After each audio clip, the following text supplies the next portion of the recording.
दोस्तों, आप सभी को विश्वकर्मा पूजा की हार्दिक शुभकामनाएं।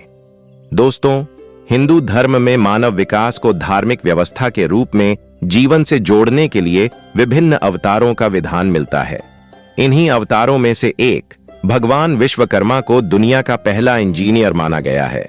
इसका मतलब यह है कि पूरी दुनिया का ढांचा उन्होंने ही तैयार किया था।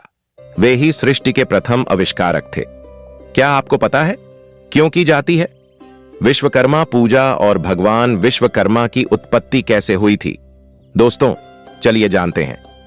भगवान विश्वकर्मा से जुड़ी सभी प्रश्नों को अगर हमारी प्रस्तुति आपको अच्छी लगे तो हमारे चैनल को सब्सक्राइब जरूर कीजिएगा। पौराणिक कथा के अनुसार सृष्टि को संवारने की जिम्मेदारी ब्रह्मा जी ने भगवान विश्वकर्मा को सौंपी थी।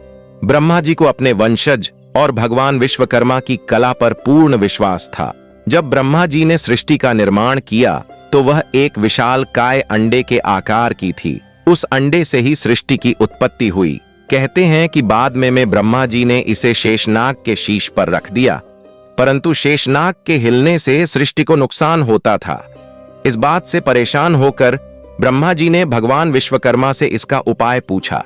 तब भगवान विश्वकर्मा ने मेरु पर्वत को जल में रखवा कर सृष्टि को स्थिर कर दिया। भगवान विश्वकर्मा की निर्माण क्षमता और शिल्पकला से ब्रह्मा जी बेहद प्रभावित हुए। तभी से भगवान विश्वकर्मा को दुनिया का पहला इंजीन और वास्तुकार माना जाता है। इसलिए भगवान विश्वकर्मा की पूजा हर छोटी से छोटी दुकानों में भी की जाती है। विष्णु पुराण के पहले अंश में भगवान विश्वकर्मा को देवताओं का देव बढ़ी कहा गया है तथा शिल्पावतार के रूप में सम्मान योग्य बताया गया है। यही मान्यता अनेक पुराणों में आई है, जबकि शिल्प के ग्रंथों में वह सृष्टिकर्ता भी कहे गए हैं। धर्मशास्त्रों और ग्रंथों में विश्वकर्मा के 5 स्वरूपों और अवतारों का वर्णन है। विराट विश्वकर्मा, धर्मवंशी विश्वकर्मा, अंगिरा वंशी विश्वकर्मा, सुधनवा विश्वकर्म और भृगुवंशी विश्वकर्मा। भगवान विश्वकर्मा के सबसे बड़े पुत्र मनु अर्षि थे। इनका विवाह अंगिरा अर्षि की कन्या कंचना के साथ हुआ था। एक कथा के अनुसार सृष्टि के प्रारंभ में सर्वप्रथम नारायण अर्थात साक्षात भगवान विष्णु सागर में शेष शया पर प्रकट हुए। उनके नाभि कमल से चतुमुख ब्रह्मा दृष्टिगोचर हो रहे थे। ब्रह्मा के पुत्र धर्म तथा धर्म के पुत्र वास्तुदेव हुए। कहा जाता है कि धर्म की वस्तु नामक स्त्री से उत्पन्न वास्तु 7वें पुत्र थे, जो शिल्प शास्त्र के आदि प्रवर्तक थे। उन्हीं वास्तुदेव की अंगरस नामक पत्नी से विश्वकर्मा उत्पन्न हुए।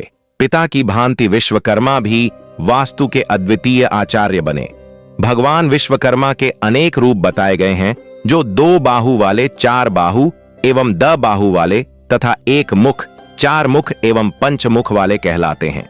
विभिन्न युगों में उनके कुछ वास्तु शत चमत्कार निम्नानुसार हैं। शनि युग में स्वर्ग, त्रेता युग में सोने की लंका, द्वापर युग में द्वार का शहर, कलयुग में हस्तिनापुर और इंद्रप्रस्थ। भगवान विश्वकर्मा का स्वर रूप चित्रों में इस प्रकार वर्णित है कि भगवान विश्वकर्मा सिंहासन पर 4 भुजाओं सहित बैठे हुए हैं। उनके एक हाथ में विश्वकर्मा पुराण और एक हाथ में पुस्तक है। तीसरे हाथ में औजार हैं, जो भवन निर्माण का प्रतीक है।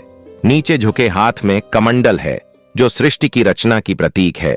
पीले वस्त्र धारण किए, आभूषण पहने विश्वकर्मा सृजनकर्ता के रूप में चित्रित किए जाते हैं। दोस्तों, हमारी प्रस्तुति आपको कैसी लगी कमेंट्स में जरूर बताइएगा और चैनल को सब्सक्राइब जरूर कीजिएगा। धन्यवाद।